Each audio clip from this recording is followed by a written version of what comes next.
हज़रत सैयद मोहम्मद शाह मक्की रहमतुल्लाह अलैह। सैयद मोहम्मद शाह मक्की सिंध जा एक अज़ीम बुज़ुर्ग ऐं आलिम थी गुज़रिया आहिनि, जंहिंजो शुजरो हज़रत इमाम मूसा काज़िम सां मिले थो ऐं पाण हुसैनी सादातनि मां हुआ। संदन ज़िंदगी इस्लाम जी तबलीग, इल्म जे फैलाव ऐं रूहानी फैज़ जे सरचश्मे तौरु गुज़री। संदन मज़ार सखर शहर में कलेक्ट्री लॻ मौजूदु आहे ऐं सादात किराम जे हिकु अहम यादगार आहे।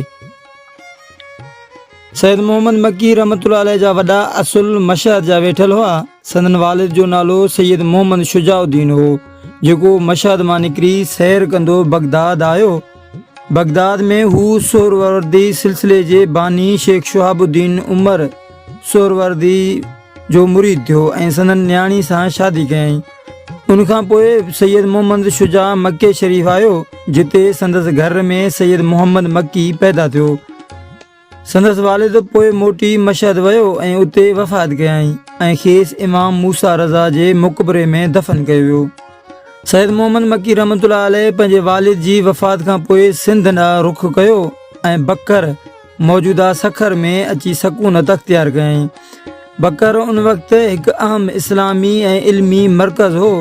चवनि था त जॾहिं सैयद मोहम्मद मक्की सुबुह जो हिन ॿेट में दाख़िल थियो त फरमायाईं, याने अल्लाह ताला मुंहिंजो सुबुह बरकत वारे हंध ते कयो। उनखां पोइ ई हिन शहर ते बकर नालो पियो। पाण सिंध में सोहरवर्दी सिलसिले जे प्रचार कयईं ऐं हिंद ऐं सिंध जे रिज़वी सादातनि जो जद्दे अमजद बणिया। संदन फैज़ सां केतिरा ई माण्हू हिदायत जे रस्ते ते आया ऐं संदन औलाद बि सिंध ऐं हिंदुस्तान में सोहरवर्दी ऐं ॿियनि सूफ़ी सिलसिलनि खे अॻिते वधायो।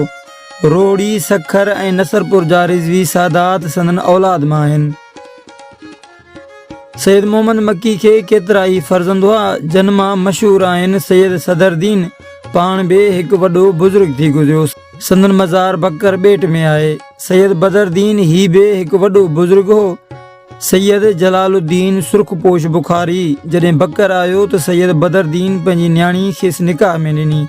सैयद माह, सैयद शम्स। सैयद मोहम्मद मक्की रहमतुल्लाह अलैह जो शुमार सिंध जे उन्हनि अज़ीम बुज़ुर्गनि में थिए थो, जिन खां केतिरियूं ई करामतूं मनसूब आहिनि।